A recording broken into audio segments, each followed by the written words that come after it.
operations, long-term or long-range planning, student assignment. So it was brought together that group of individuals to create the annual update team. And that team looked at internal factors, what your program guidelines were, and then we looked at, there are multiple internal factors, and then we looked at external factors as well. What's happening in the marketplace, what's happening with costs, escalation. The next item is we need to update the cost model. The last time the cost model that you used for your capital improvement plan was updated was in 2016, and it utilized data from 2015. So we needed to bring that current. We also needed a new way to improve the CIP process. There are multiple layers, as we've shared with the facility committee. There are independent worksheets that built upon themselves, and so we needed to simplify that into a concise fashion. And the benefits of this new approach and updated cost model were really kind of some of those key factors that we highlighted here. The simplicity, the clarity, it creates co-ownership of the information and the data, which then ultimately leads to accountability for it. Can you tell me what county staff, any were on that team? Sure. So on the internal CIP update team, we didn't have a staff representation, but we did include some members from the county, including Mark Rowe, and then we shared our updates and our progress as we went along with the core team, which included Mark Rowe, Jonna, blanking on The entire core team. So multiple members from the county. Yep. Okay. Thank you. Sure. And real quick, we wanted to take a moment here. So when we talk about what we did, we collected all of this information and analyzed it from a point in time. Let's look at it today and figure out what does the data tell us today. But what's really important is what's next. As we move through this annual update and talk about the updates for next year, we want to be able to influence your program and project costs as much as you possibly can to improve the value they have and the cost outcomes. Some of that is utilizing the industry advisory committee that Facility Design and Construction works with. It's evaluating how you contract and procure some of your projects, evaluate the systems and assemblies you place into the buildings. As we all know, we have the infrastructure or offsite reimbursement opportunity now with municipalities and DOT, so we need to test that application as well. And all of those can be applied for your next year's referendum update, or excuse me, CIP update. A quick recap on the cost model. So we looked at the historical information from 2015, all the data that we've been through up to this point, and we reset the cost model based on those outcomes. We've structured this particular spreadsheet to summarize large elementary, middle, and high school cost. Building cost per square foot, $174. Program adds, those are the elements that are in addition to what you currently put into your schools. So a larger extent of terrazzo on the lower level, 100 kilowatt generators, and so those obviously add cost to your square foot.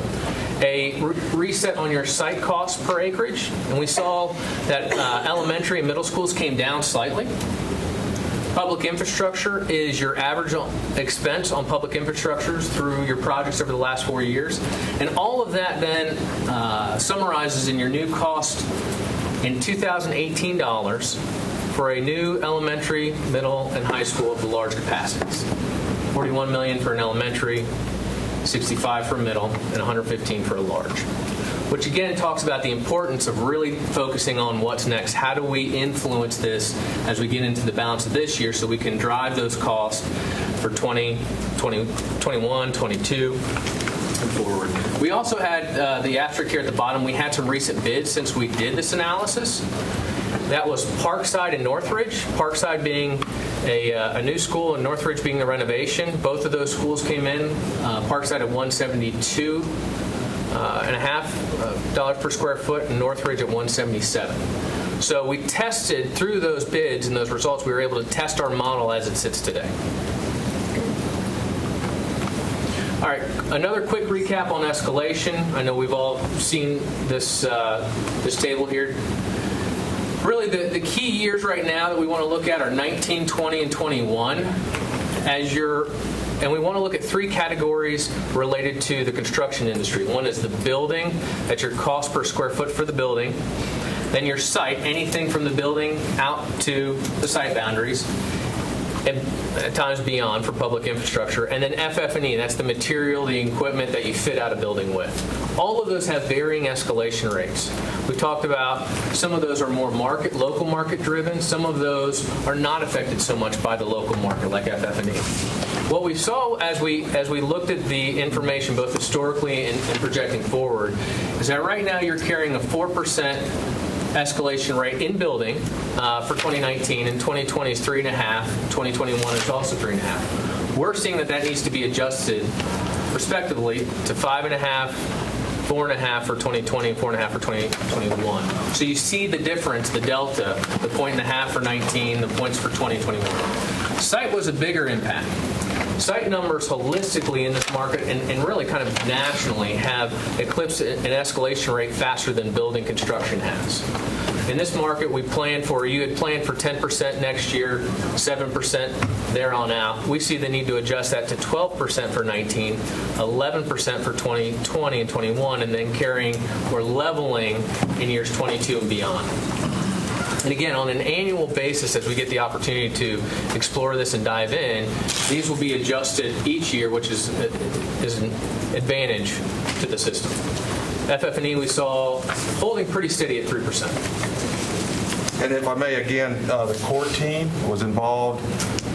Certain individuals were involved going through the entire cost model, and then the core team, we sit down and looked at this. We looked at even the program changes, and they identified that they were having very similar cost market changes too in their projects. So they were in agreement with the changes that were being presented. All right, this is an important slide. We wanted to take a moment and talk about the evaluation of last year's plan. So the top row there talks about last year's approved plan, and it's in $1 million for each fiscal year, with a total out to the right-hand side and a fiscal year average out to the right-hand side. What we did is we took this cost update, this cost model update that we applied through the capital improvement plan team, and we saw some pretty large shifts in some of these fiscal years. And really, the column that's out to the right-hand side on this particular slide is probably the most important. You can see the increase to the total 7-year capital improvement plan with just the cost corrections applied to. Well, the cost corrections and the escalation. The exercise this year for the annual update applied to last year's approved plan. So that went from a $2.246 billion program to a $2.531, with an annual average, a fiscal annual average increase from $320 million or $321 up to $361. When we first talked about the 7-year plan, what was our average annual expected? We were looking at trying to stay right around 330. 325 and 350. 325, 350. And the park bond is $20 million a year for 6 years is what they were. We didn't factor in the park bond when we first put that in. Wake Tech and others were not. They were factored in by the county in arriving at the 325 to 340 kind of number. Okay, thank you. So they were more non-specific, but still allocated some resources. Thank you. We talked about this detail more at facilities meetings, but this can't be just an updating of dollars, because your 307 doesn't become 403, and your 318, 293. There has to be some shift in timing. There is, and actually, there is. You're right, and that's the third bullet point on this slide, which is the improvement opportunity. So the reason you see some of these shifts, it's a little bit like comparing apples and oranges. And that's why the right-hand column, the totals, become so important. What was happening in last year's program was there were multiple splits in appropriation funding in an effort to try to levelize your fiscal year spend as best as you could. So what I mean by that is you might have had a middle school out in the year 2022, and instead of one appropriation for construction dollars in its entirety that allowed you to contract the entire project, that was split. Sometimes that was split between fiscal years. Sometimes that was split between fiscal years and an annual year as well. And all that was done to try to level these peaks and valleys if we were to appropriate construction dollars all at one time. The best practice, however, is to fully appropriate your construction dollars at one time to get under contract, lock in your prices and your subcontractors. Because as the market moves and the market becomes stressed with other projects, you'll see that prices, one, go up, and opportunity for your subcontractors to bid it goes down. So in all of this work, and this was a lot of work, and I do want to compliment your staff. They've done a great job at trying to take and not only adjust for what we've seen in the cost model, but then also try to apply some best practices. And as we went through this, we talked to the county and said, one of the problems we're having, one of the struggles, is when we appropriate or do multiple appropriations, we're seeing that sometimes that's not enough. Maybe we need to contract some additional elements of the project to get further ahead in time. And so we talked to them about the peaks and valleys if we were to do single appropriations. And the feedback we got was a healthy one, which was, don't worry too much about the peaks and valleys in your fiscal years. Tell us what you need when you need it, and we'll come back to you and let you know what we can and can't do. So the third bullet point here is really an important one, because last year, then this emphasizes it, on your 7-year plan, you had 16 schools that had split appropriations. 12 of them were across fiscal years to try to balance them. 3 of them were across an entire annual year, so not just a fall to spring, but a spring to spring. And as you know, contracting a project, half of it in the spring of one year and the half in the spring of the following year, is very challenging to do. Then you had one that was across fiscal years plus a year, which was a unique situation. So we worked in this model, and we said, let's get away from that. Let's land this when we need. Let's land the appropriations dollars when we need it, and then we'll work from there. So where we're at with the current 7-year plan and the 3 options that we have, there are only 2 splits currently across fiscal years to try to limit the impact to highs and lows. So that's why you do see, Dr. Martin, a long-winded answer of a little bit of apples and oranges comparison to last year's and then last year's plan with our updates. That's why you're seeing some of those deltas and why the right-hand column on the totals and the averages becomes really important for us. The overall objective in the second bullet there that I skipped over, as we went through these updates, I'm sorry, Ms. Kesh, do you have a question? No, I remember them talking about splits in the past that's better not to. It really is, yeah. We looked at an example where a high school had $4 million to get started, and then in the next appropriation cycle, half of it, and then an annual year later, the second half. And that is incredibly challenging to try to gain the advantageous position of contracting and being aggressive when you do that. That's very good. I appreciate you seeing that.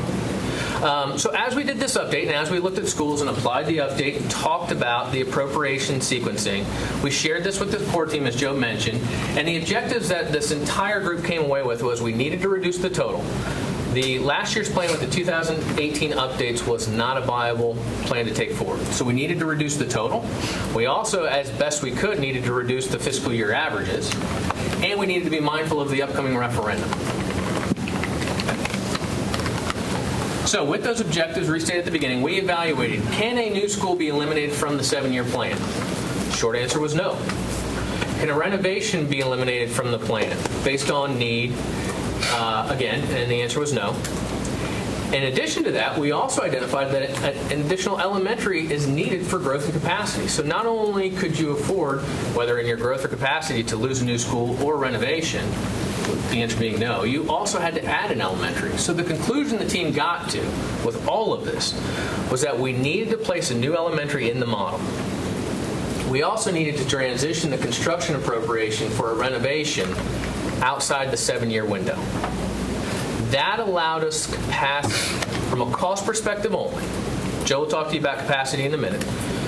From a cost perspective only, that transition of construction appropriation of a large major renovation outside of year 7 years to year 8 allowed you the ability to get within striking distance for what the county had told us their funding availability is and meet the needs that you have.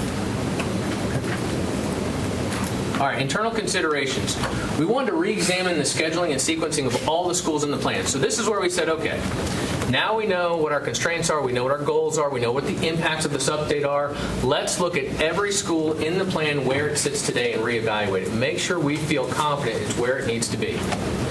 This included long-range planning and student assignment. What do we need, when and where? Real estate related to what do we have and what do we need to get and what's available? Facility design and construction, your swing space options and constraints. Facility assessment considerations and capacities. And then obviously Common Corporation looking at all those cost adjustments for any move across that program. If we put this here and do this there, all of those have cost impacts. The external considerations, we needed to balance all of that consideration, which you can see why it's so important to have a team built to do that, with the funding interest. We know fiscal year 19 funding is set. It was set based on the approval from last year, so we don't have a lot of wiggle room there. So then it became, what do we do? Really looking at three options: reduce that total, reduce the fiscal year average, and some options based on the facility committee that we had last week. So that built the three options that we're talking about today. We've regraphed what those options look like. Option number one is an option built to reduce the overall total. It's what we call the revised baseline. Option two looks at the referendum update, trying to minimize the demand related to the referendum for years 20 and 21. And then option three is an option we took out of the facility committee. This is looking at this, so this is a comparison, the difference in programs from a schedule perspective. The consistent schedule adjustments in all three options are in the white cells. There's a new elementary school opening in 2024. West Millbrook advances from opening in 23 to 22. H15, which is your Capitol Boulevard, delayed 4 years. H11, which is a small high school, delayed 2 years. M12 also delayed 2 years, and as a result, the MXX2 renovation also delayed 2 years. The MXX2 renovation is related to M12. It is the swing space. M12 is the swing space that the MXX2 will utilize. So both of those shift. MXX2 renovation becomes that one school where the construction appropriation lands outside the 7-year window. So you're still planning for it, you're still committing to it, but the appropriation dollars lands outside the 7 years. The capacity does as well. And in option one, Fuller and Swift Creek are not delayed, Correct. but E51 advances. That's right. So the bottom cells just talk about what are the differences. The differences are in option one, E51 advances from fiscal year 23 to 22 opening. In option two, E51 stays right where it's at, and Fuller Elementary and Swift Creek renovations get delayed. And the reason for that, E51 is distinct from the new elementary school. correct. Yep. E51 is in all three programs, just where do we build it? So in option one, we build it sooner, and that helps lessen the overall cost of the program. The sooner you can do this, the less escalation you pay. Option two delays Fuller and Swift Creek, which moves one of those outside the referendum year windows, reducing the demand for the referendum period. Swift Creek, Fuller's first, then Swift Creek. Swift Creek, they both move. Swift Creek's out of that referendum window. That's how we get that down. And then option three does neither of those. Keeps E51 where it's at and does not delay either Fuller or Swift Creek. I need a reminder of where each one is. E51's in your bottom. Oh, I go for that one. Well, let's talk about the cost. Both Fuller and Swift Creek were going to swing to Garner. Garner. Yes. So that delay would further delay using Garner for the Professional Development Center, which is the plan. Is that Correct. And I'm sorry, one more. I heard this question, but I can't. The E51 would not be the new elementary school in any of the plans. So we would get essentially 2 new elementary schools. And we'll get to that in a minute. Okay. Joe's going to talk about all the new schools and capacity and Okay. I'm trying to keep up. Where's E51 located? Near Friendship. There's this target circle. So you're going to now you're going to talk about the referendum, that's correct. the what would happen. That's right. So there's 2 things we need to be mindful of in any of these options. One is obviously the schedule sequencing, what schools open when. And Joe will talk about capacity. They all somewhat match. But the other item here is obviously the cost comparison. there's noticeable cost changes between your options. Option 1 being the revised baseline.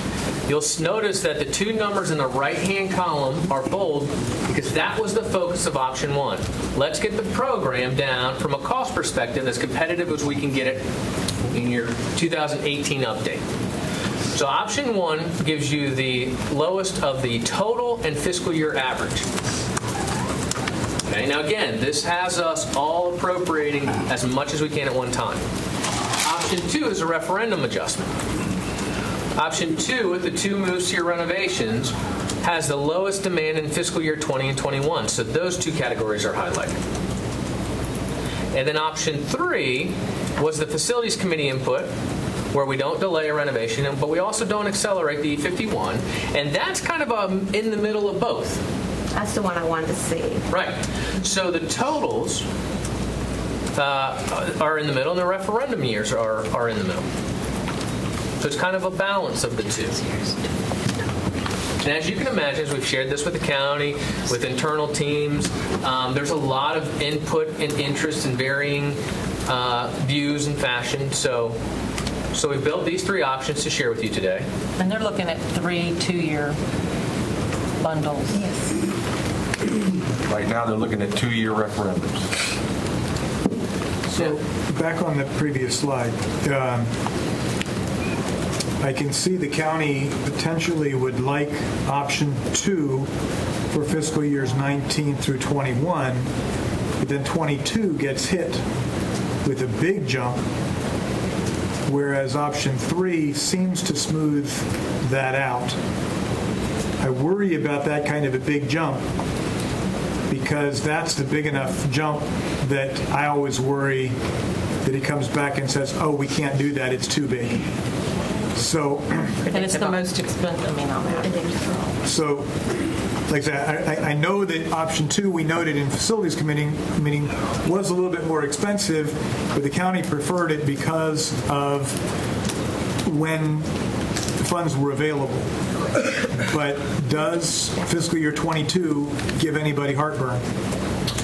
That's what worries me, because when I see that kind of a big jump. And it's the most expensive one. I'll let Joe respond a little bit more in detail. I know when we shared option 1 and option 2, the feedback that we got from the core team and our CIP team was really more related to fiscal year 24. So they said, most of this feels doable. We like the referendum window better. Fiscal year 24, which is really impactful for any three options, we've got to dig further into. And that's why on the one side you saw 2 splits now with the potential 2 to come. That's the year that might get split. That's far enough out that that's the whole idea of the 7-year plan. That's right. We can pull some of it forward possibly, 23, move a little bit back to 25, so long as we keep the deliverable of the school and opening. But it's another way of answering your question to say I didn't hear the county push back too much on fiscal year 22 related to option 2. It was related to fiscal year 24. And again, my fear is because they like the 308 in 20. Yeah. And 2022 is far enough out that we could not talk about it today. They would. That looks like a kick the can down the road. I don't want to go down that road. This one feels better now.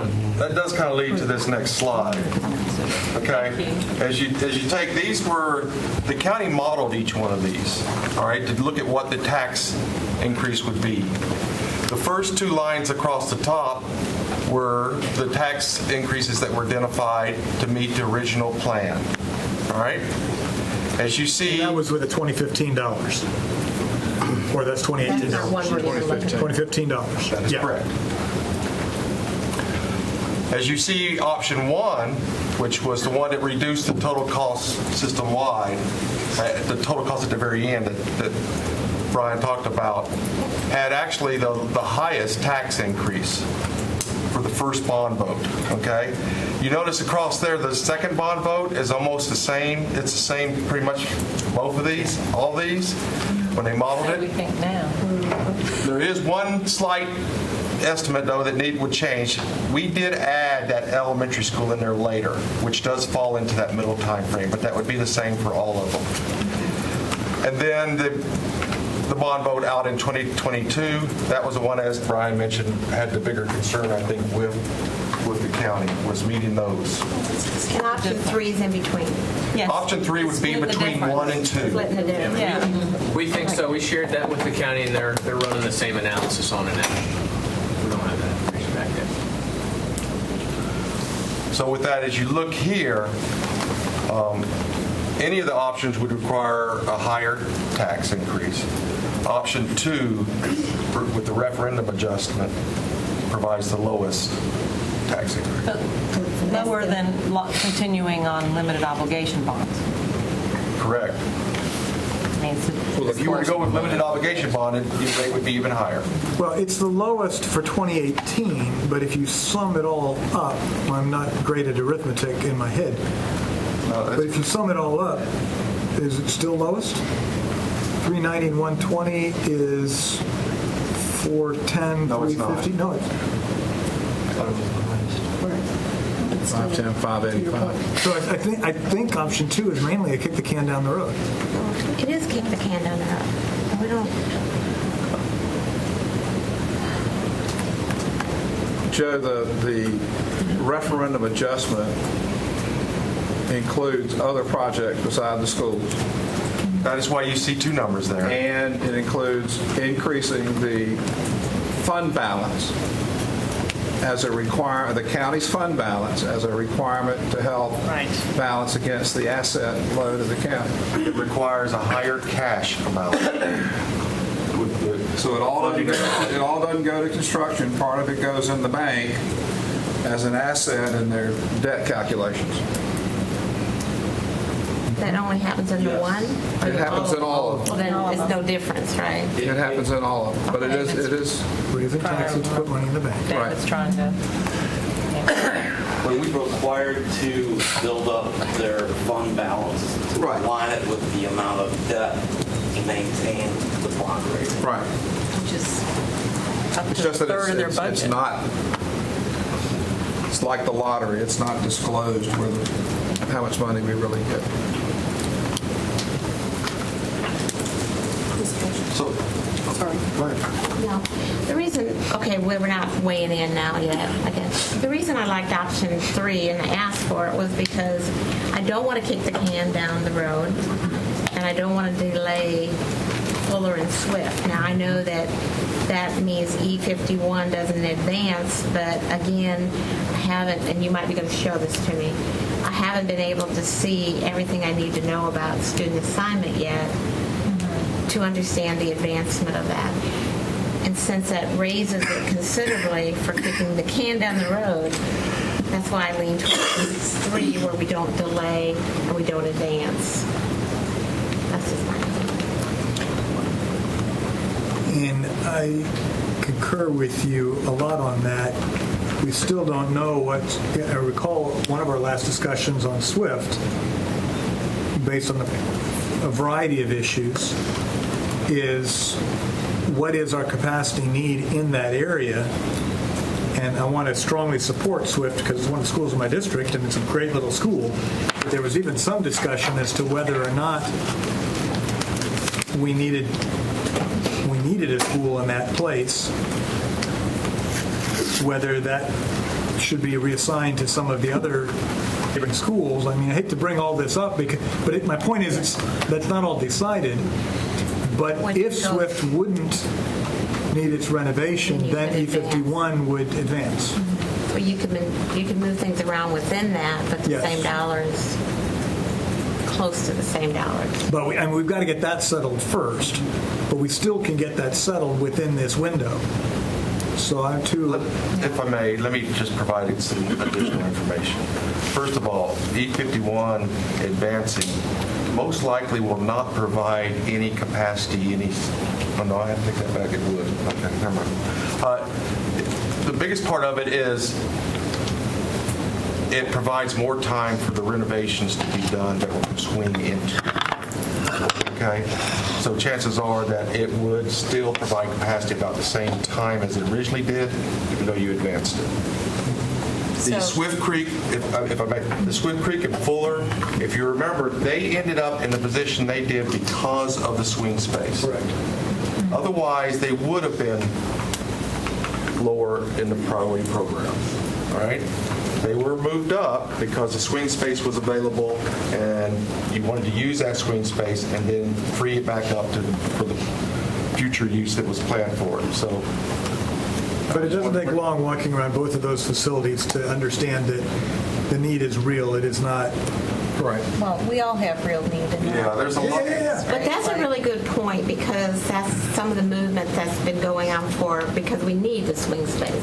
Not for the wrong reasons, but because it's good to know that part of it. So E51, moving that up, would that continue to be a swing space for a school, or would we look at that as just It opening would up for continue to capacity? be one for Okay. swing space. It would continue to be used for swing space.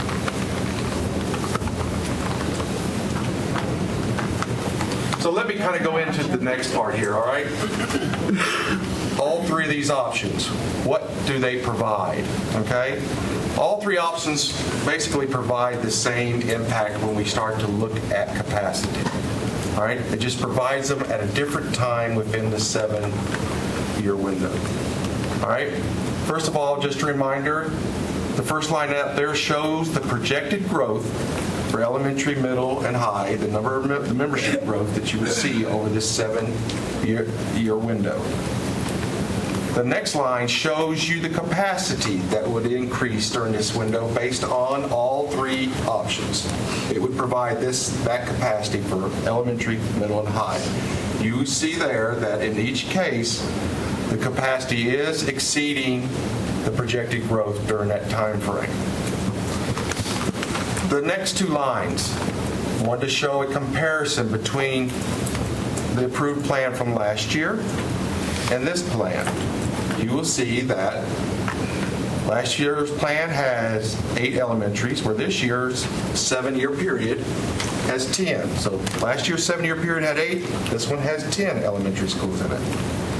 You will see that it has 1 less middle school, and that is because Austin Ridge will be open, and that's the one. You see the superscript up there. All that is saying is that one of those schools are fully funded, but as you see, 1 elementary and 1 middle would not open until year 8, but it is fully funded in this 7-year window. The construction would then happen at the end of the 7-year window. And as you see there, this would also fund 1 standard high school and 2 small high schools in the plan. Now, the next section, I wanted to show the impact it has on crowding system-wide, but we also wanted to show you the impact of the K-3 legislation that was put in place. So, if you look at our elementary school utilization, and if K-3 class size legislation had not been enacted and we stayed at the 21-to-1 ratio for K-3, our system-wide crowding percentage would have been 104.5%. Because of the K-3 class size legislation, that crowding is actually now going to be 115.2%. Also a reminder for everybody, yes, the legislation is spread out over 4 years, but we are showing capacity as if that was implemented immediately, okay? So you see that large increase in the crowding based on the K-3 legislation. I do also need to remind you that these numbers are a little bit conservative because these numbers reflect K-5. All right? K-3 legislation is just those grades, K through 3. What we're showing here is a percentage that reflects K-5. If you really lost all your seats in K-3, then you probably would be a little bit worse in your utilization, Right. just in the K-3 part of the schools. But this is the way we show utilization right now. I just wanted to make that clear. And the assumption at the 115% is that every seat in a permanent classroom in Wake County Yes, is being occupied by a student. that is correct. Every seat, every permanent seat is being occupied. And there's some that are quite distant from where student populations live. So the 115.2 is Heavy lift. would be optimistic. And are these just permanent seats, or do they include mobiles? That's permanent. This is permanent seats only. Okay? So now if you go out 7 years, based on all three of these options would provide the same at the end of the 7 years.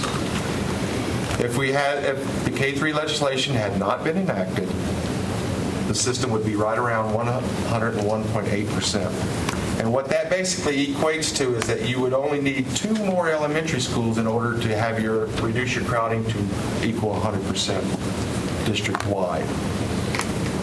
With the K-3 legislation enacted, it's targeted to be at 112.5%, which the conservative number here is 12 elementary schools would be needed to get you down to 100%. It's obvious you cannot make up 12 schools in 4 years, much less probably I'm saying 7 years. 14. But again, I want to just go back and show you that up there, 12. this 7-year period, we are doing 2 more elementary schools than what were included in the 7-year period for last year. So, Judd, it's that statement that I think would give the Facilities Committee a lot of opportunity to discuss the balance between new and renovation and life cycle. Do we continue the balance that we've had? How might that be adjusted to deal with what this information is communicating and sharing with us today?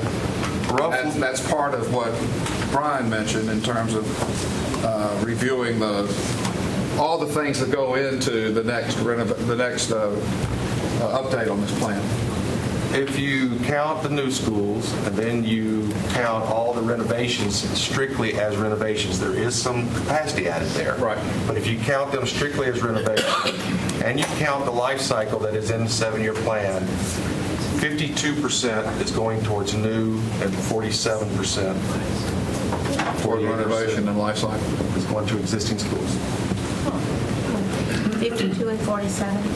52, 48.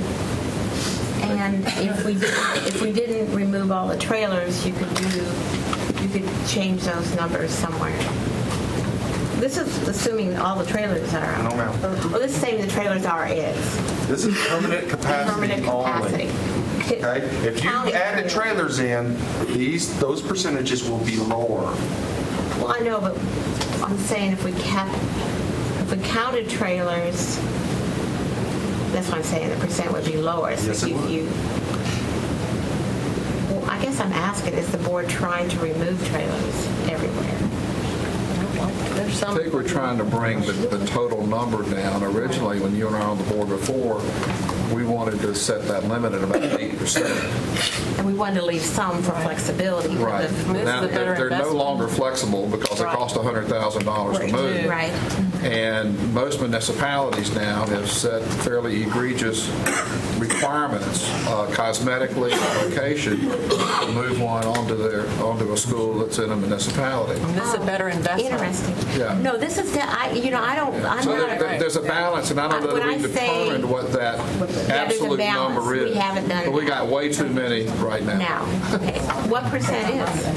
What are we, Judge? 17% of our Seats are in kids are in trailers? I couldn't Something like remember. that? About 14.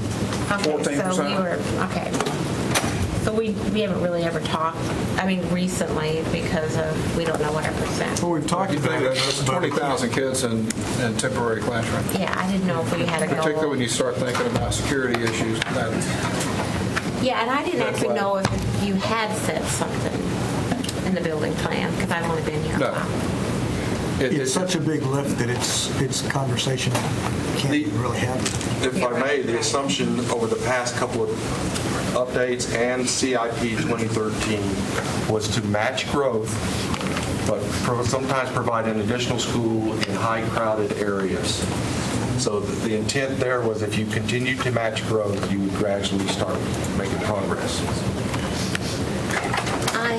I only bring it up because I think it's a good conversation to have.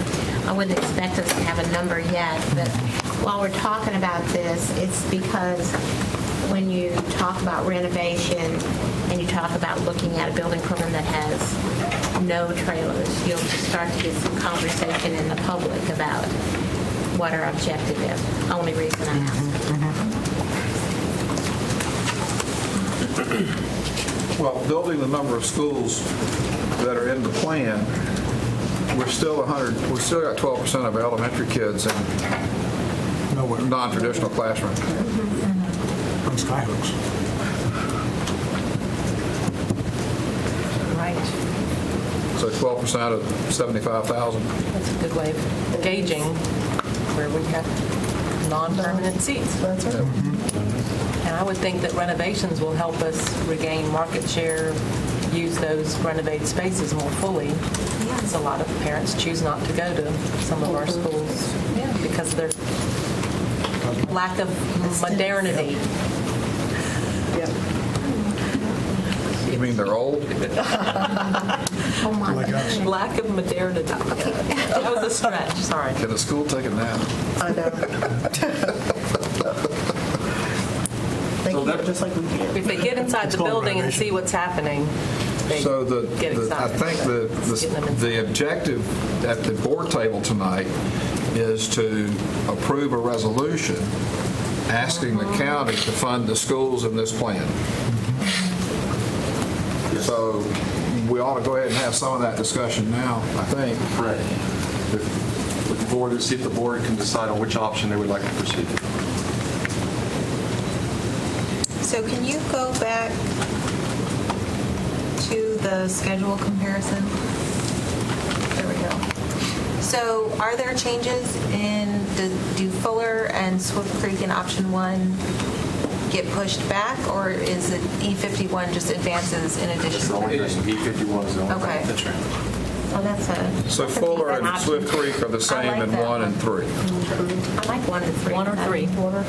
I'm pushing for 1 I mean, I like one for capacity. from a capacity standpoint. I think one is going to be least favored by our county friends because of that fiscal year 21, 400 million. 400 million. So option 3 splits the difference. So I would have a tendency to lean toward option 3 because I think it's a reasonable compromise between our needs and the county's needs.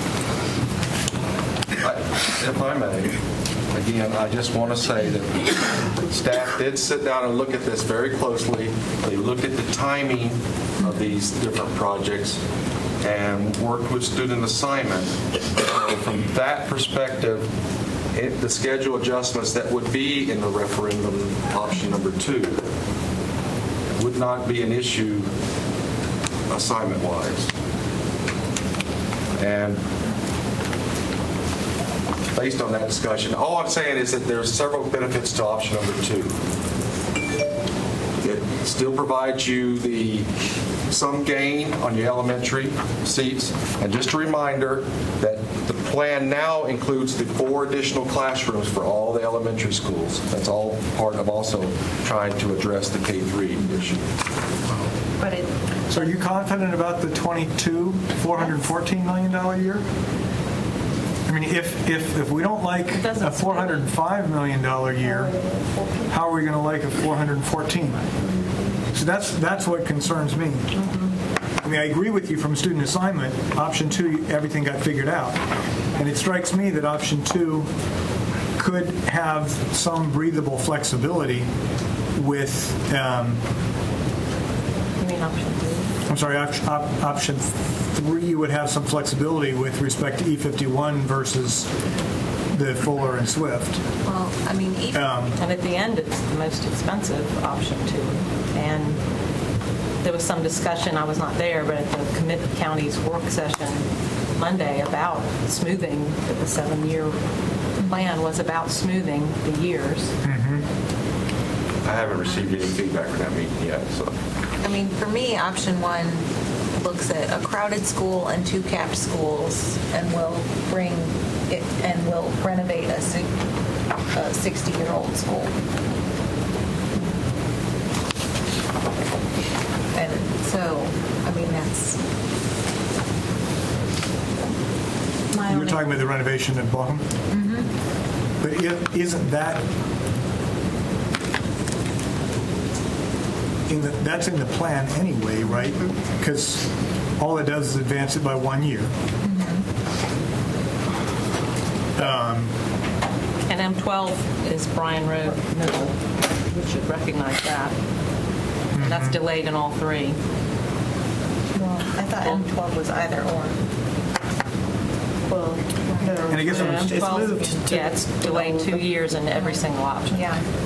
See, my point, Lindsay, I'm not convinced that you couldn't do the advanced E51 and juggle your Fuller and Swift by a year I mean, I'd like to see in your that. option 3, in a modified option 3. Right. Option 3B. Well, But my point is that is far enough out that I don't think that has to be determined right now. I think the biggest issue, right, because each of those are about the same cost unit. An E51, a Fuller, a Swift Creek are roughly approximate cost units. Yes? I'm sorry, I didn't hear what you said. E51, Fuller, Swift Creek are roughly approximate equivalent cost units. P51 2. Well, we don't know that quite yet. Because it might not, the renovations might not be the same as Northridge. I mean, they're going to be in the ballpark, plus or minus They're 5-10%. They're not renovations. Gotcha. So I guess my point is I'm looking at the costing at 414 in 2022, which is not in their mindset right now. That's what worries me, because if 405 is a spook today, 414 is going to be a double spook, and that's just pushing it down the road. And that is something I would be very hesitant to go forward with. Well, that's why I like option 3, but it doesn't mean we can't. Do some We can't shifting. manipulate, not manipulate is the word I'm looking for, but shift. I just Take like cost option savings. because it's there, right? Like, And with due respect to Mr. Roof, we might be, the escalations might not materialize as that way. Well, and to answer the question, E51 being a large capacity is similar in cost right now to Swift Creek. Although Swift Creek is a smaller capacity, the budget's being held as a large in hopes that that can be renovated to a large. Fuller is a smaller capacity. Right. So Fuller is less expensive than Swift Creek. And it probably will be a comparison if we look at the students on that I case. feel like Sweet Creek is not going to be that large, you know? No, I'm just talking out loud. I'm sensitive to all of this, and as soon as media publishes what we're talking about, there will be hundreds of people who want to know, well, where's my school? Yep. And what we're dealing with is a finite amount of resource, and greater than can be met expectations from our community. So I'm thankful that the folk they were able to put in an additional elementary school in all three of these options. We're still several short.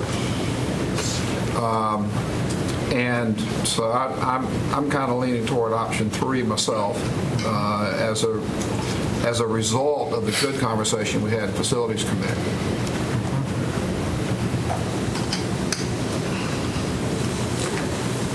Thank you very much for clarifying that no matter where we go, we're going to hear back from the public, and it's to clarify resources are part of this larger conversation. What'd you say? Krista? Resources are very scarce. They are very scarce, and Scarce for a it's a hard community of this. decision. But for me, kicking the can down the road isn't. Yeah, that's not palatable.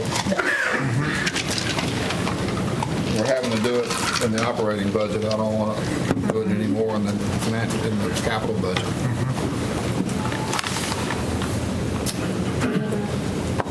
Comments, feedback from folks. I know most of you were at facilities, so. Well, I appreciate bringing back the option 3, and I think it is, I'm with Mr. Fletcher, that's where I would like to land. So I think you hear at least a few head nods from folks who other folks haven't necessarily weighed in, but for those who are already at a decision-making point, you can gather where we are. All right. So I'm just happy that could include the flexibility. I'm hoping The it. shift- I'm really. The shifting hoping it is, does. Right. the shifting is massaging. That's a secondary decision to the price point. Right.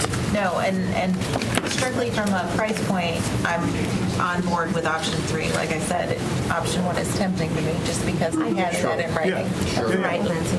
Mr. Pulver, did you have your hand up? I'm good. We were just talking about what would happen in open session. So Okay. Joe's clarified that obviously he's hoping that the board in open session would be able to pick one of the options. That's right.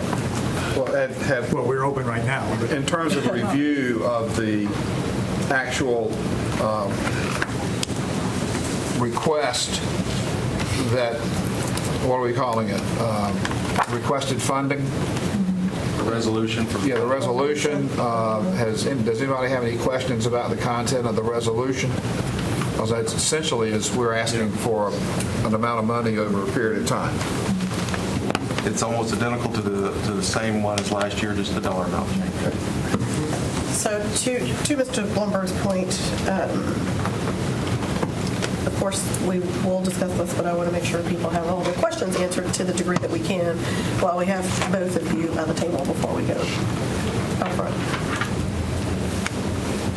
Okay, appears we do. Well, and I'm assuming, Mr. Bloomberg, because you have looked at this, I love this resolution because it didn't specifically say what's cash, what's lob, what's geo bond. And my only question is, and I'm assuming it does because you've reviewed this, that it does meet the legal requirements, because my recollection is we need to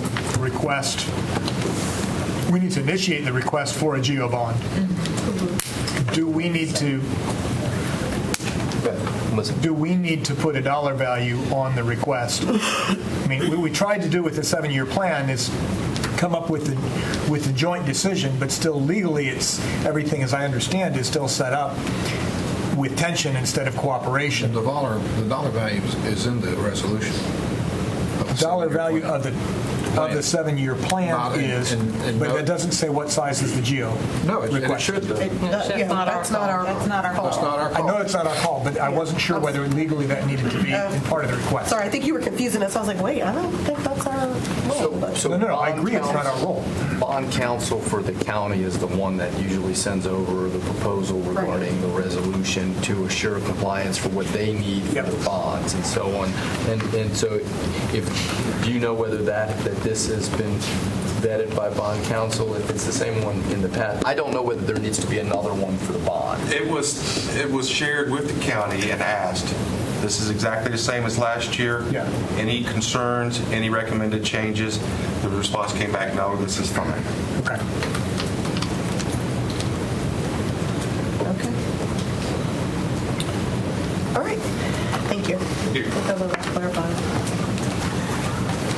Thank you very much. Thank you for joining us. Thank you.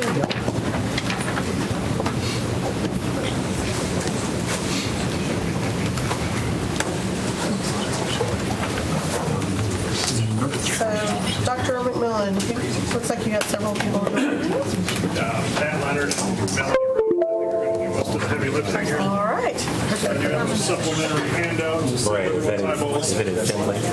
It's on the slides. Do you have a time limit? I'll reply to them. I'll reply to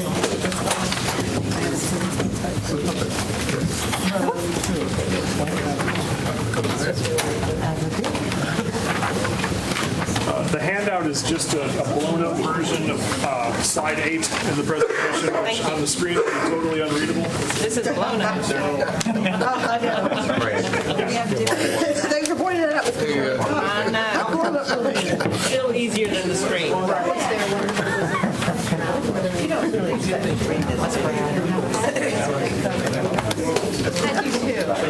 This is blown up from the sibling one. That's right. That's right. When he said that, I was like, oh yeah. Part of the problem is that I lost my left limb. I have it's my Yeah, that's right. I'm almost there, not quite. I feel like I'm I went to pick it up today. That's not working out. When they're trying to decide whether I pay for the lens or not, and I knew I had. The ticket that walked out. So that's why I got something, and I'm like, I'll come back tomorrow. That's what it is. And so I'm just like, Well, I'm still in readers. okay, this is the gateway. actually have a different version that's almost stronger than this one. I'll come over here. Okay. She's down there. Yeah. So get to that. Write it down. Yeah.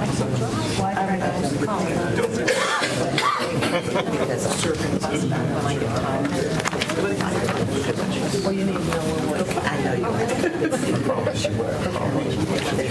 Okay. Welcome. Thank you.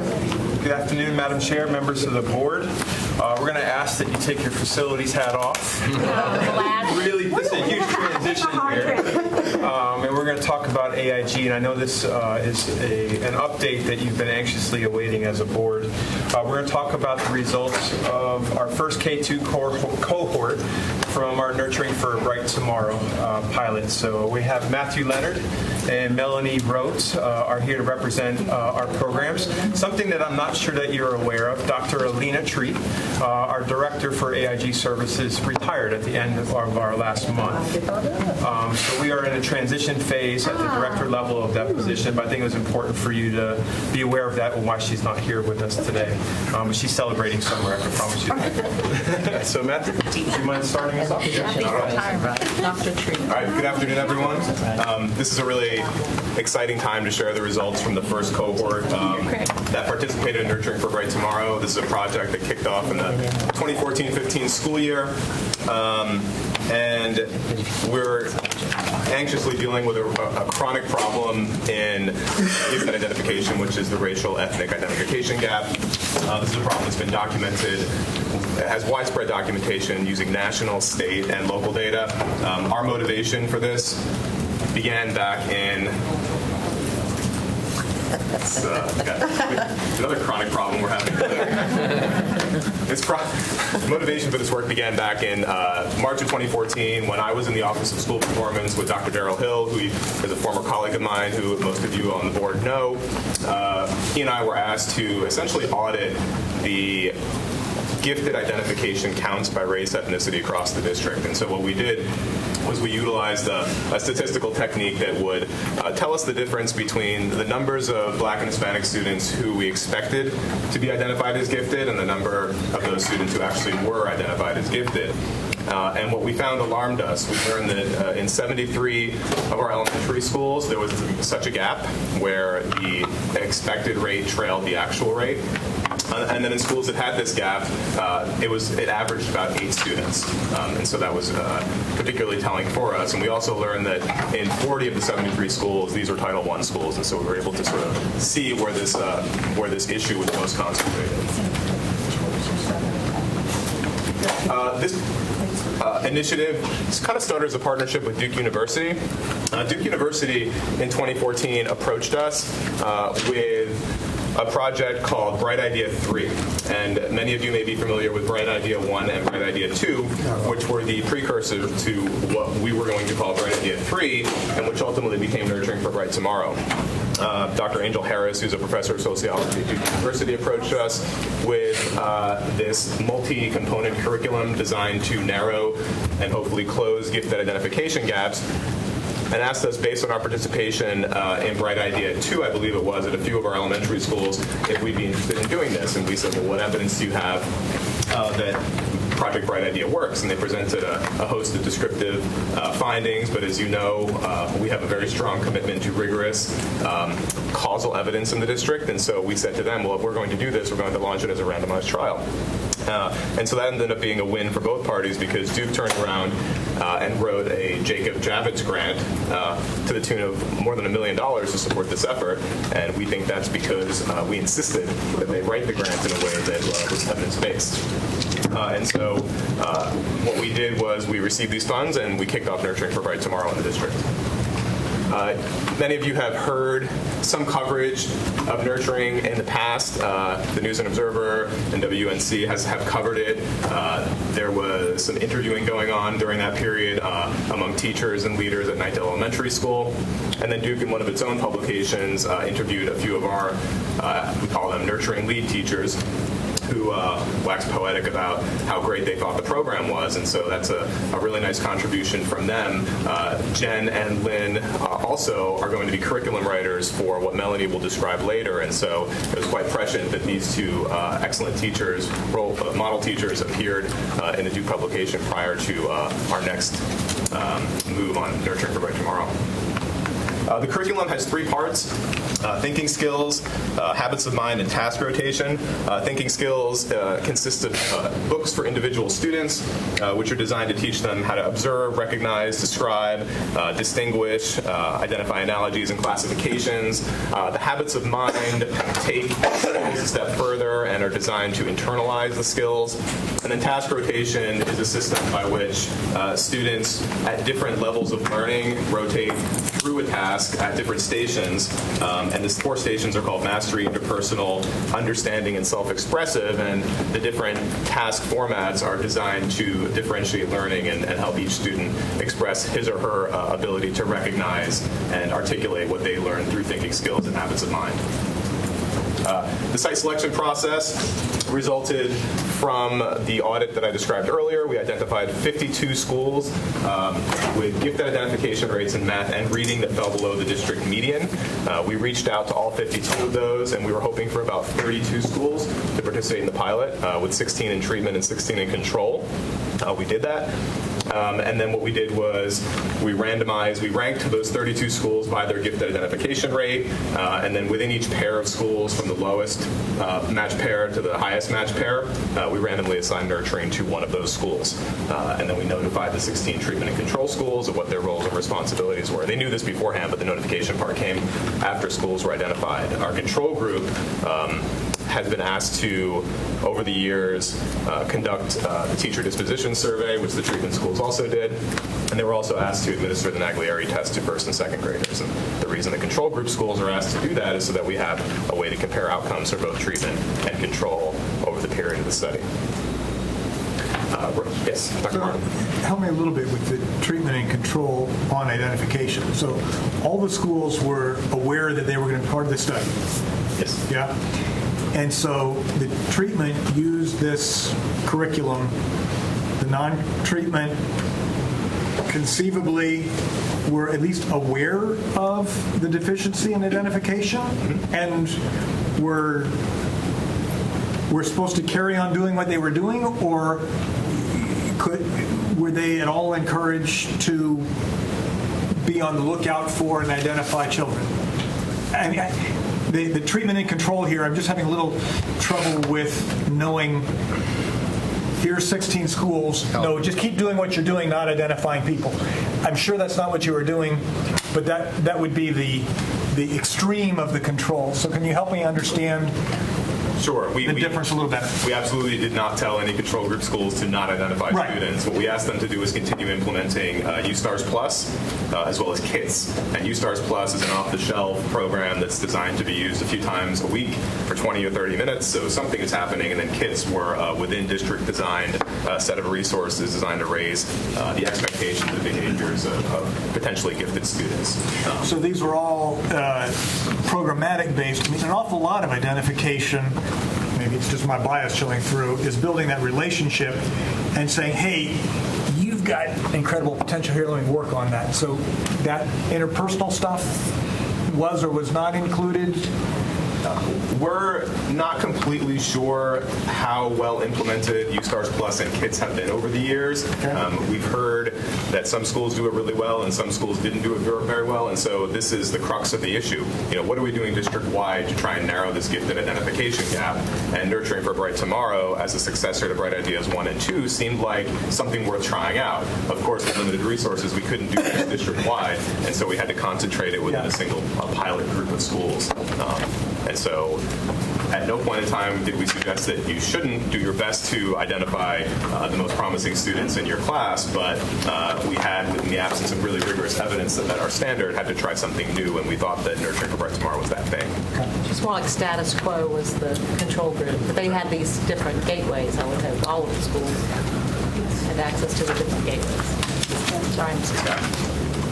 I think this probably everybody knows the answer to this but me, but when you say expected, the number that is expected to be identified versus what was identified, how do we get the number that's expected to be identified? We use something called a chi-square test, which takes advantage of the enrollment counts at each school and the numbers of Black and Hispanic students that are there, and it's a statistical test that produces a predicted count of the number of students you would expect to see. Based on a national? No, based on district-wide data.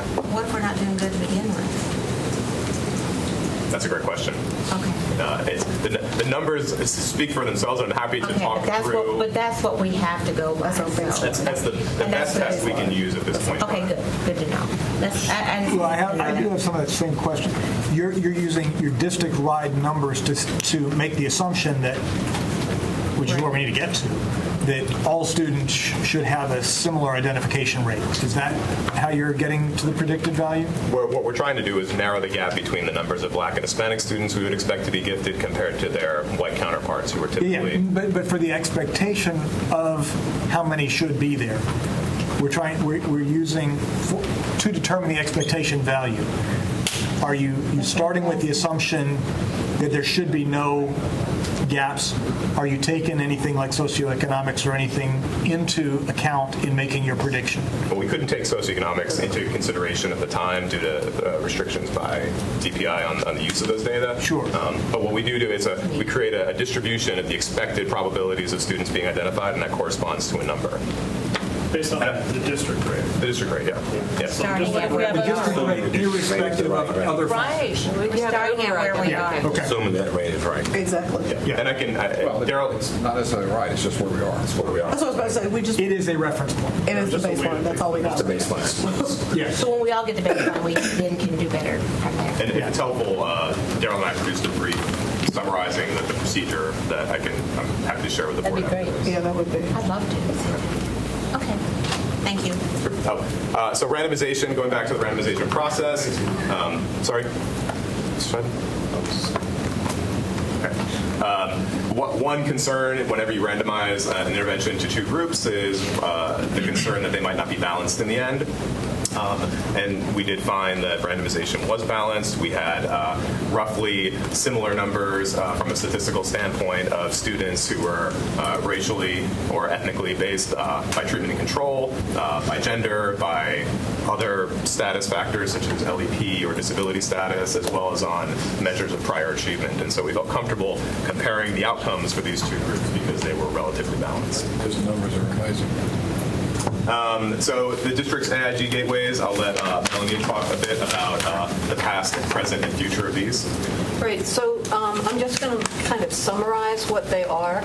Gateway 1 is what we always think of the third graders go through. They take the COGAT, which is basically a group IQ test. If they score at the whatever percentile or above, then they take the Iowa test of basic skills. And if they meet their 95th percentile or above on those, we identify them as AIG, or as eligible for AIG services. Gateway 2 is also still those standardized test measures. It's an IQ test, it's an achievement test. If they aren't quite where they need to be on one or the other, there's an additional test that's given. So it's still counting on the standardized tests.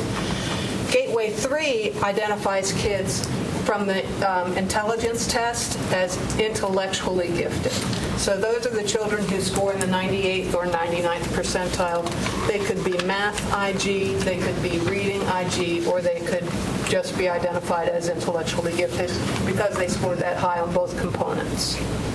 Gateway 4 is where we say, well, we've got some pretty good evidence of IQ, but they didn't quite make it on the achievement test, so let's take a look at how they did on their EOG scores. Gateway 5 is reciprocity. If a child comes to us identified as eligible for AIG services, then we aren't going to retest them. We're just going to say, okay, within the Wake County Public School System, you are still identified as an AIG student who gets AIG services. And then Gateway 6 is the one where we were trying to do something different. However, the way it's set right now, it's not really all that different. So it allows the school, the parents, the child, to create a portfolio that is then considered by a school-based committee on, does this portfolio show evidence that this child is showing tendencies or exhibiting characteristics of giftedness? Then, the way our current plan reads, it sounds like, well, if that's a yes, then we give them a different kind of test. We still give them a psychological. So it's still reliant on standardized testing. What we're trying to move toward is when the portfolio shows that good evidence, what other pieces of evidence do we need to have that are not so reliant on standardized tests? So I got to spend my morning and part of the afternoon with the AIG team, and we are really starting to do a deep dive into this. We're only just coming out the gate, but I feel like when we are going to do our plan, our next 3-year plan for DPI, that we will have some real informed ways that will help us get over that barrier of everything being based on a standardized, culturally biased to some cultures test. So we're working hard on it. I feel good that we will be pretty well down the path by the time we get into the beginning of the next school year. But we're going to be spending the next year really trying to firm this up and see where we can go with it, because we know it's not about changing the bar for what is gifted. It's about we have looked past so many kids who are gifted because we have biases in the way that we identify them.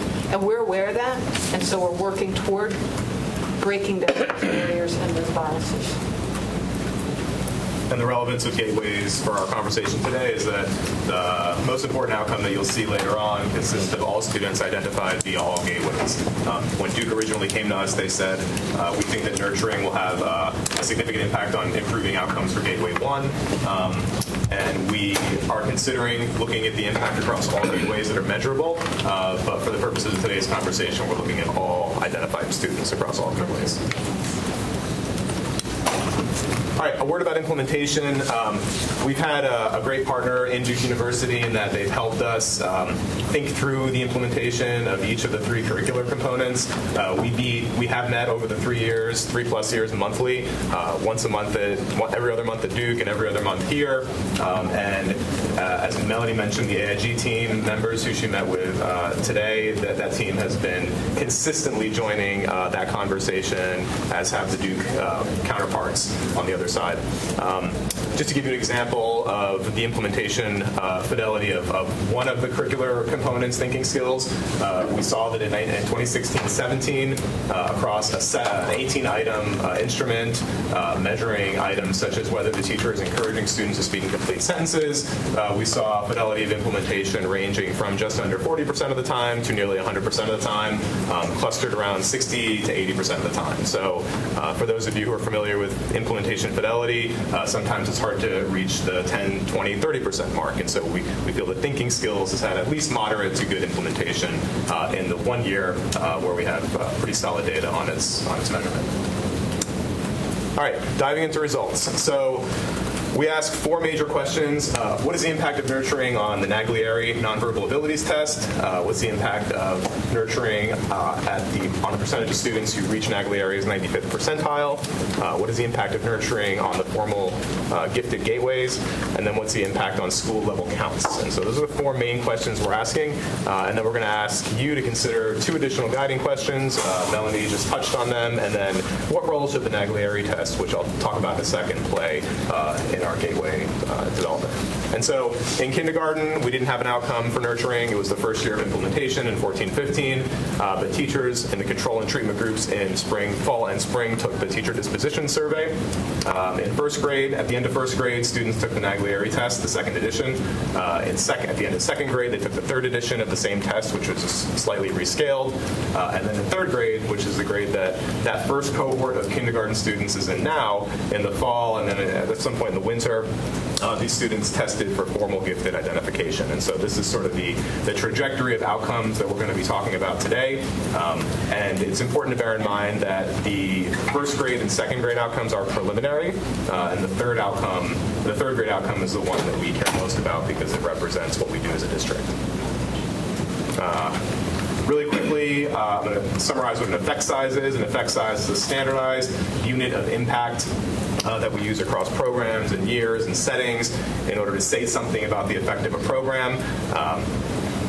In a summary of hundreds of randomized controlled trials, of which nurturing is one, evidence has shown that an effect size of 0.10 to 0.18 is generally the mean or median effect size. And so to put that in context, the National Black-White Achievement Gap is about 0.8 standard deviations. And so an intervention that is considered moderately successful goes about 1/5 to 1/10 of the way toward closing that Black-White Achievement Gap in terms of magnitude. And so if we see something on the effect of 0.10 to 0.18, we should be generally cautiously optimistic about what that means. And then what you're going to see in terms of effect size and other impacts is something I call an impact plot. The dot represents the size of the effect. The lines radiating up and down represent the 95% confidence intervals. And if those confidence intervals touch the red dotted line, that effect is not statistically different from zero. And so if you've seen a green box around an effect, that means that effect is positive and statistically significant. If it's, actually I took away the orange boxes because there are many of them. And then if you see a red box, which I don't think is present here either, then it would be a negative insignificant effect. But this is to put the effects in context. And so jumping to the first impact that we're going to talk about is the effect of nurturing on Naglieri scores. So the Naglieri scores provide us with a good opportunity to look at the effect of nurturing on nonverbal achievement. And so what we see is that at the end of first and second grade, the green box around those first two effects, the effect of nurturing on the Naglieri scores was about 0.15 to 0.2 standard deviations. So that's a pretty meaningful effect that says something about the ability of nurturing to draw out achievement levels on this nonverbal test of abilities. We also see a significant positive effect for black students at the end of second grade and a significant positive effect for female students at the end of second grade. So this is on the Naglieri scale score impacts. What we also do is we count the number of students who meet the 95th percentile in the Naglieri. And so what I'll draw your attention to here is, let's look at Hispanic students. So at the end of first grade, that's the panel on the left, in the control group, 8 Hispanic students met the 95th percentile on the Naglieri, and then in the treatment group, 3 additional Hispanic students did that. At the end of second grade, 9 Hispanic students in the control group met the Naglieri 95th percentile, and 19 Hispanic students did in the treatment group. So on this Naglieri test, we see that nurturing is having an impact on the numbers of students who are meeting a very high threshold, considered gifted, which is generally 2 standard deviations above the mean on the Naglieri test. And this is important because this is a preliminary measure. And it's telling us something that we didn't previously know. We didn't used to have a proxy for giftedness in these early grades, first and second grade, and through the Duke funding and through, I think, some supplemental funding that the district has provided, we've been able to look at something prior to the third grade gifted identification process. So back on that slide, do you think it's a sample size issue, or I'm struck that you're having the big impact for everybody except the black population? So I agree with that, and it's also important to keep in mind that one black student in this setting is not insignificant, because in the schools that receive Nurturing for Bright Tomorrow, as well as the control schools, often there were 0 black students identified by third grade. And so the difference between 3 and 4 as well as... This is only for identified students? I thought this was for all... students identified in the treatment and control group schools on the preliminary Naglieri measure at the end of first grade. So this would be at the end of the 15, 16 only some identified students were tested? All students were tested. All students in the treatment and control group took the Naglieri. So then I'm not understanding how there could only have been one black student. One additional black student. So 3 in the treatment group at the end of grade 1 and 4 in the control group. Made it to the 95th percentile, but everybody was tested. Everybody was tested, and we're talking about maybe 3 students. Right, but this implies that, does this not imply, I'm trying to understand. Does this imply that the intervention was not as effective for that cohort, that population? It does imply that. It does. That's exactly what he's saying. And is this that they scored in the... That's telling us something about the intervention. Or it's telling us something about... That they scored in the 95th percentile on that test that what that says, or does it say they were identified? So for clarity, no one was formally identified because we didn't use the Naglieri to identify. It's a preliminary proxy measure, but it signifies a very high level of gifted talents and abilities if you reach the 95th percentile in the Naglieri, as if you would on any other gifted education test. It is a tool that's not reaching the intended population. Right, so we need to. Well, that's why we research it. That's why we're looking at it. No, I agree. And then, so you're seeing a few things. You're seeing the impact of nurturing on the Naglieri score. You're seeing how many students met that 95th percentile. And now what we're seeing is the impact of nurturing on the rate of giftedness in the treatment group compared to the control group. And so, for example, that first green box shows us that the difference between the rate of gifted identification for students at the end of second grade on the Naglieri 3 was about 4 percentage points higher than the control group, controlling for all of the other things that we'd like to add to statistical models, like race, ethnicity, gender, prior achievement, et cetera. And then we also see a similar magnitude of the effect for male students. And so when we put the whole model together, we see a positive and significant impact of nurturing on a couple outcomes, but not on most. All right, so now we're past the Naglieri and we're into third grade when the first cohort of students is finally testing for gifted status. And what we see here is that at the end of first grade, for AIG math on the left, we see that we have slightly more Hispanic students identified in math and slightly more black students identified. And then on the right is the reading panel, and you see that there are slightly more black and Hispanic students identified in the treatment group compared to the control group. But again, to Dr. Moore's point, these are very small numbers and don't signify a large meaningful effect of nurturing on these counts. And the demographics of the schools that we saw previously were about a third, black, Hispanic, white.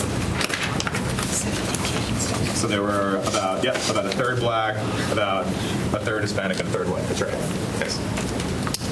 And then looking at the math and reading results in a slightly different way, on slide 20, we see that in both subjects, roughly the same numbers of students are being identified as gifted, and then for those students who are identified in any, either math, reading, or both, the descriptive effects are about the same.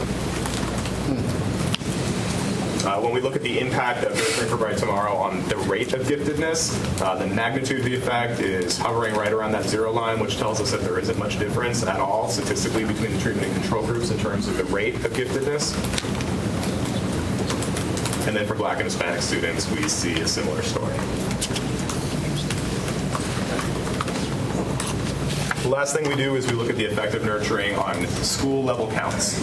Now, to put this in perspective, earlier what we were looking at was the effects on the number of students in a particular racial ethnic subgroup, the impacts on test scores, the Naglieri test score. Here we're talking about what is the magnitude of the effect of nurturing on the number of total gifted students at the school level. And the reason we did this is because when we initially considered implementing nurturing, the goal was to raise the number of students identified at the school level. Those are the numbers we started with. And so we use here what's called an incident rate ratio that tells us the factor by which we would expect gifted counts to increase at the school level. And so where we see this, where the incident rate ratio is greater than 1, we see this for black students in math, all students in reading, black students in reading, and Hispanic students in reading. Those last two bullets are not on the chart because the magnitude of the effect was so high due to there being very small numbers of them. So if you were to flip back to the charts that you saw earlier, we're talking about single-digit counts for the most part. And the magnitude of the effect, we're talking about, for example, black students in math, we had 3 in the control group and 8 in the treatment group. Still very small numbers representing a causal effect on counts of about 2 times. And so these are results across all gateways and sort of summarize the outcome for the thing we were most interested in at the beginning of this intervention. And so impacts, to summarize, this is a chronic problem. It's really hard to chip away at this gift identification gap. We find that Nurturing for a Bright Tomorrow students broadly outperform their control group counterparts on the Naglieri test, but that was to a very small degree, except in the case of the test score itself. And then we see that for the outcome of interest that matters most to the district, which is gift identification using the COGAT in Iowa and the gateways that Melanie mentioned, we didn't see much of a difference at all between the treatment and control groups. Now, all of this to say that this was for the first cohort. The second cohort will be taking the Naglieri at the end of the spring, and they will be testing for gifted status starting next year in the 18-19 school year. And so in sort of anecdotal discussions with the Duke staff and with our AIG staff, many think that there's a great opportunity, or there has been a great opportunity to increase the level of fidelity of implementation. I think that Brian, Melanie, and I are confident that we will see better results for the second cohort. The question is it enough? And so that's what we're thinking about in the year ahead. So, we listened to some teachers. I've had the opportunity to sit on the Nurturing for a Bright Tomorrow team for about 2 meetings now. The third one's coming up. And so we've gotten some feedback from teachers, and some of that feedback was that this nurturing initiative is a standalone, the way it's designed. Teachers were supposed to set aside 15 or 20 minutes 3 times a week to teach the 3 components of the curriculum that Matt had told you about. Well, we all know that classroom teachers are quite busy, and carving out 20 minutes 3 times a week can be awfully hard. Therefore, that probably led to some of the difficulties with implementation. So, listening to them and knowing that except for the AIG identification rates of the rising third graders, the study has been completed, we're taking this opportunity to do some revising. What we intend to do is bring in, as Matt mentioned, curriculum writers who have been doing the nurturing curriculum. That's classroom teacher side as well as AIG teacher side. And they will have some training and some support coming from some of the members of the core of the academics teams. And they will learn about what is a high-quality lesson. They will vet each other's lessons for high quality. They will create units, 4 for each grade level, K, 1, and 2. Those units will be 2 in science, 2 in social studies. Each unit will integrate ELA standards, will integrate math standards as appropriate. And they'll certainly be doing the 4 Cs throughout all of that. And each unit will culminate in a performance task. So the task of these curriculum writers is to take everything we know about the Nurturing for a Bright Tomorrow curriculum, about what we know about the standards for science, the standards for social studies, how we integrate English language arts, and how we integrate mathematics into that, and create meaningful lessons for the kids that will culminate in a performance task. We chose science and social studies, and we chose K2. Well, K2 is the nurturing side of things, so that's where the easy fit is. We chose science and social studies because if you think of the enriching experiences that families provide their kids, it's not because they sit and they teach them how to read phonics. That's not the most enriching experience. The enriching experience is about getting out there and doing things that are real-world things. So what we're going to do is put real intentionality around that for the kids.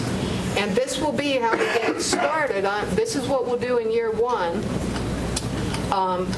We will create 3 quarters. So this will kick off in the 2nd quarter of next year. That gives the AIG teachers the opportunity to learn more about it during the 1st quarter. That gives us the opportunity to do some sort of professional learning with classroom teachers that will probably be provided virtually from us, but with the AIG teacher facilitating it on site. And that way, too, it gives us a little bit of buffer time. Lessons learned from DRNA. Don't put this thing in to kick off the school year. Give it a little bit of time. So we're trying to take some lessons learned from everywhere. So we'll get this started in 2nd quarter. Each grade level will either do science or social studies in each quarter. That's why there will be 4 developed. and we'll see how our children do with our performance tasks. We'll have ways of gathering, compiling, aggregating the information that we learn from their performance, and we will certainly make adjustments along the way to enhance the curriculum that we're providing the teachers so that the kids can truly engage in their learning. And now the Nurturing for a Bright Tomorrow curriculum is going to be infused in what they need, teachers need to be teaching anyway, and kids need to be learning anyway. So this could go well or not, like any experiment, which is completely appropriate. Where I have a little bit of concern is a little bit like we talked about in some recent meeting. It may have been, I don't remember where it was. It was the Enlo discussion group that Mr. Sutton and I were at. Somebody asked about the rollout of the Common Core. The Common Core has a lot of the deeper thinking ideas associated with it, but to effectively teach that, your teachers need a depth of understanding, because your gifted kid is going to be asking the why, and they're going to take it on crazy tangents, and inspiring that is how you foster and nurture giftedness. So where in the development process is the teaching the teacher, building the teacher expertise, because you've got to be a pretty decent expert to let your kids sort of explore and ask those questions that aren't part of your curricula. Too often written curricula become these packaged things, and the teacher, oh, I don't know, it's not written here. So where is the teaching the teacher coming in? So that's my one question. And my second question is, where is the relationship component coming in? Because, again, curricula are fine. I can have great curricula, but if I don't have that relationship, it's not going to go anywhere.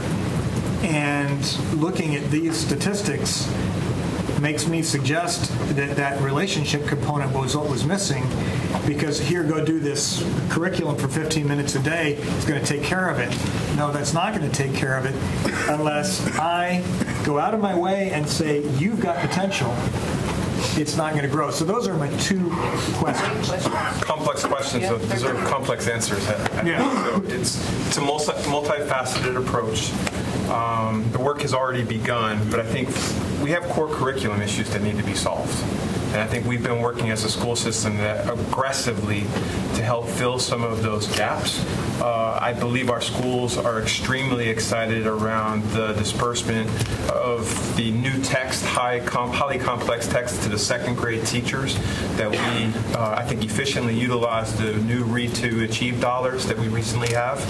We're providing a significant amount of professional development to our teachers in second grade next year to have a fully, more formal launch of what that looks like for the 19-20 school year. The presentation that many of you sat in yesterday around our instructional leadership teams, you did have an opportunity to listen to a high school principal, AJ Mutillo from Leesville. He talked about the math focus.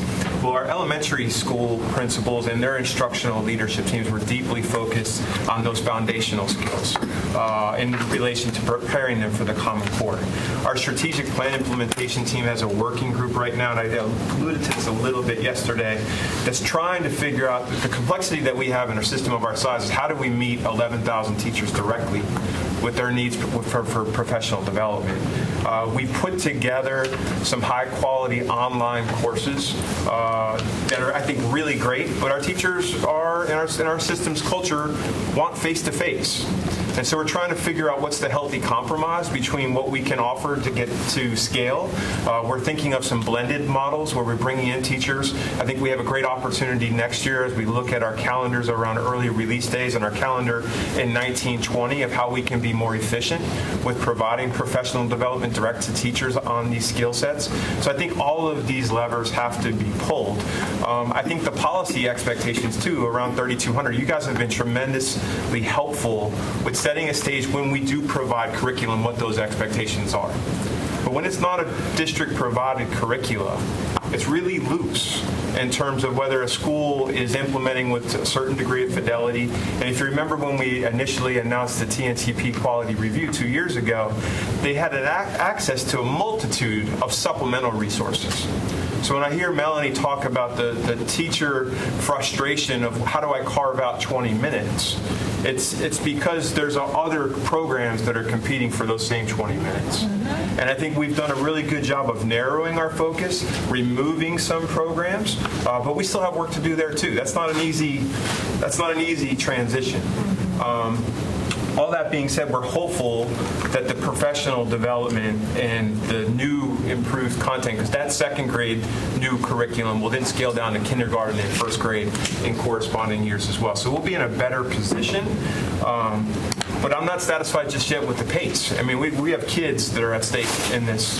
We don't have 3 to 4 years for professional development and new content to help kids that should be identified now. And I think that's the complexity of where we're at as we revitalize and reiterate, for lack of a better term, our AIG plan. We as a district have local control and flexibilities of what these gateways look like. When we look at some of the other large districts in the state of North Carolina, we're all looking at them a little bit differently. Some districts are just looking at teacher grades as the pathway. And so we have flexibility, and I think we're putting ourselves in a position to also match that with some greater supports, but you're also aware of the deficit that we're in being able to provide the supports that we need to do this well. But that being said, the identification changes the trajectory of a student probably for a lifetime. And so the sense of urgency behind getting this right is really felt, I think, by all staff and our schools. But there's not a simple solution that we're trying to figure out. But I think us bringing this information here to you today, we would really benefit as we go back and work with the team on the next iteration of our AIG plan, of what your thoughts are as a board on our gateways, and taking and learning this information as we have an opportunity to look at what we're seeing with the Naglieri. Do we want to look at that beyond Gateway 1? Do we want, anything that you can provide us based upon what you're hearing in the field, as what you're hearing as well as what you're hearing today, could provide us great insights in terms of the direction we should take as staff in the creation of our new plan. First time we'll go down the table. I have a great concern, and I've said it at this table over and over for our K2. And what really got me was I am now going to be a student who enters 9th grade. And I have never been identified by a score, but I can take any course that I want to. And I may have to work harder, but I can take that course. I can take AP courses, honors courses. But if I'm in K2, I don't have that opportunity to have the extension that I need with an AIG teacher. So one of the things that I am really interested in, and I know it's going to take a long time to get there because funding's not there, is that we don't use a formal identification for service to be rendered to a K2 student. When I say formal, as in testing. There are many things that you can look at with a student and know there is a spark in there.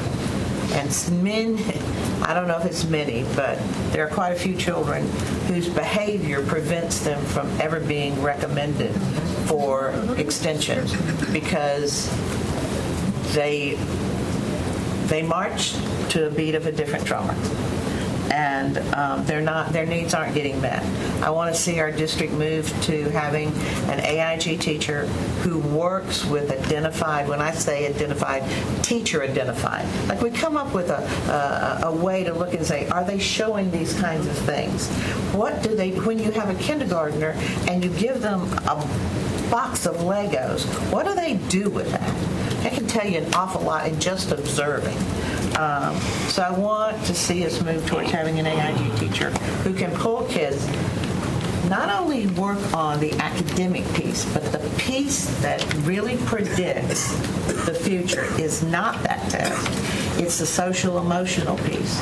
Because very, very bright children need to learn how to struggle with difficult text, difficult problems, and not break down and cry over it and go, which that's just developmentally, we get that, but that they need to have that opportunity to really try hard things and go, wow, this is pretty cool. I'm going to keep trying.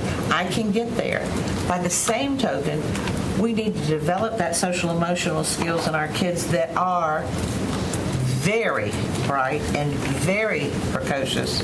And if they're not given services, they tend to develop this attitude that they are superior to other students. You need to capture that and help them understand that what they're able to do is just as important as anybody else in their classroom. And I think finding the time, you've got to pull these kids to do this or push in, it doesn't matter to me how it's done, but that they are actually getting services. Your ideas about professional development are so critical. Our teachers do not know, and they have said to me, I want to, but I just don't know how, because I'm getting pulled to help my struggling learners. And they take a lot, and so I just sort of like, what can I do? They'll be okay. Well, they're not going to be okay if you don't provide the services. So our teachers need to know how to do that. And if we had a trained AIG teacher in every school, because we're talking about the nurturing program, that's 16 schools. We've got another 100 elementary schools. We've invested a tremendous amount, and when I look at the numbers, that's 16. I said, okay, so we only have 100 kids in each of in those schools, okay? So I said, okay, 16 schools was more than that. It's more than 1,600. Are we really getting our money's worth? Are we really getting our money's worth for the number? If we're identifying, yes, it's important to identify 10 more.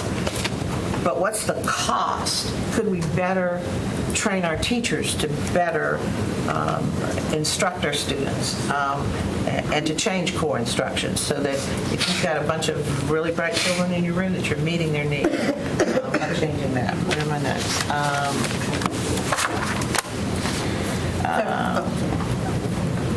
So I know we have a lot, sorry. Oh, you're not finished? Nope. Okay. You know me. Do it to Almost. Okay, we have 8 minutes. Okay, I won't take them all. I'd like to encourage you to look at it. I'd like you to encourage our department to look at another nonverbal test. I'm not up to speed on that, but I do know that there's new ones out there that may be more effective, and that we need to be looking at that. Trainer change. Okay. And the last thing that I'd like you to look at is, this is something I hear district-wide. The teacher knows that child is showing advanced thinking all year long. And they put together a portfolio, and they said, this child is gifted, may not have that score, but I know they can do this work. And then they send it to district office, and the district office says, nope, not gifted. And it happens a lot. So look at how we're evaluating it and give our teachers more say, I think, in knowing, because they're the ones that are working with the kids every single day. And you can gain a lot other than just what's in a portfolio. I'm done. So before I go down the table, we're going to move the last item to policy. Thank you. You're nodding. And we have quite a few visitors who are starting to arrive. So, and I know this is a hot topic, so I'm going to encourage us to be as succinct as possible for those who have not had opportunity to speak about this. So I'll just go down the table. Mr. Sutton. So, one, I want to just put a face or faces on the problem a little bit. And this is data that we all got from Bradley Millen, I think on Thursday or Friday last week. Black students only represent 5% of AIG students. Out of 5,849 black 4th and 5th graders, only 274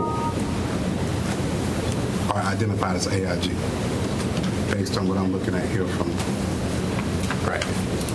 Get to 800 students, 274, fourth grade, identified as AIG. So that's kind of what we're looking at.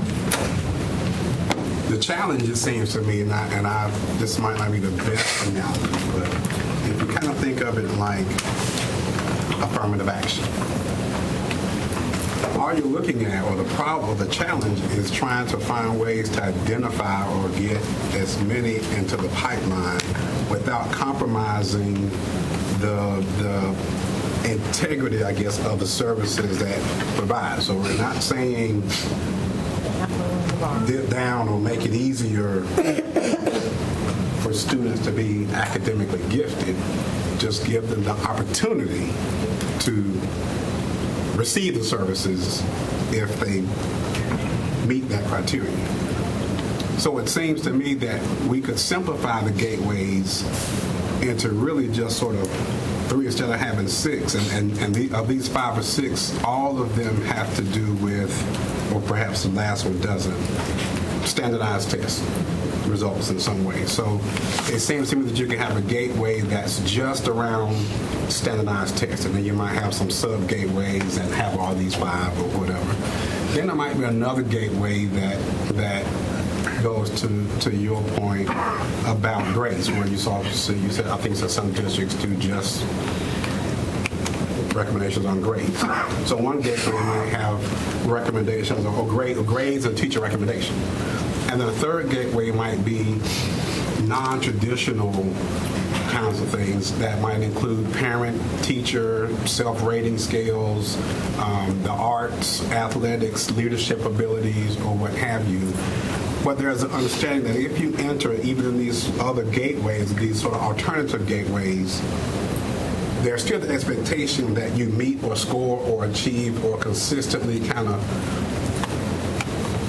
function academically at this level. All this is an opportunity to, again, sort of access the services, but once you're there, you have to maintain a standard that's not lowered or compromised, so to speak, for anyone. And I don't think you would get much pushback, I think, from, certainly I don't think minority groups or anybody else, if that baseline, if you will, is sort of established up front.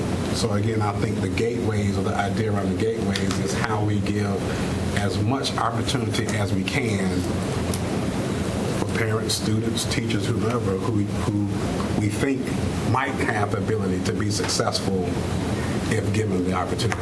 So, thank you. Mr. A.G., Ms. Cash. Well, I just, I'm not going to say much because we don't have a lot of time, but, being in the health field, I wish we could grab these students for kindergarten. That's where I think we're going to make the biggest difference. I know we got to make lots of differences in kindergarten on. I would love to get them earlier to work with them.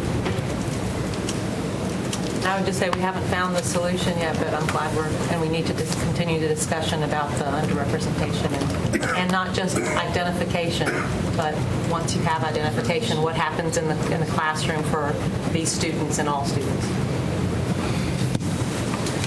I'll just add one further question, and it seems like a lot of these times in discussions we have this bias, a hidden bias almost, that we're afraid of over-identification. What's the risk of over-identification, right? What's the risk of giving too many kids opportunities? My goal is get rid of remediation and replace it with enrichment. Because I think if we gave AIG instruction to every kid that needs remediation, we'd actually see transformation. So what's the harm in over-identification? I think we would just call change in mindset. It's that paradox of more identification and yet broader application. It's rooted in the lack of sufficient resources. I mean, some people need identification to say, look, my kid is AIG identified, it's the Lake Wobegon syndrome. There's a problem with Lake Wobegon syndrome. I don't deny that. But I'm talking about giving opportunity, over-giving opportunity rather than over-giving labels. What everybody else said. I did want to just go back and share very quickly. I want to share sort of, I guess, the African-American percentage, but for those who haven't seen the data, the percentage of white students is 66%, 19% for Asian, 5% African-American, 4% Hispanic, 3% multiracial. So That's within the identified group. that's within, so this is as of April 2018. All currently enrolled students as in Power School as of last month. But your African American and Hispanic still make up less than 10% together.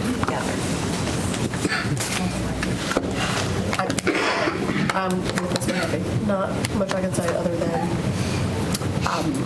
it's our, while it is resources, it's also our decision how we think about this moving forward, which is, I think, the culmination of what I hear all of our board members saying. Thank you all for your patience. We are 1 minute past 5:30, so we're going to try to quickly. Can I ask one question? Is this something that we plan to address through policy, or is there a policy forthcoming from staff that might address? Revision. Policy on that we provide services to students. This is the AIG plan. This is a plan. The plan. Or to address the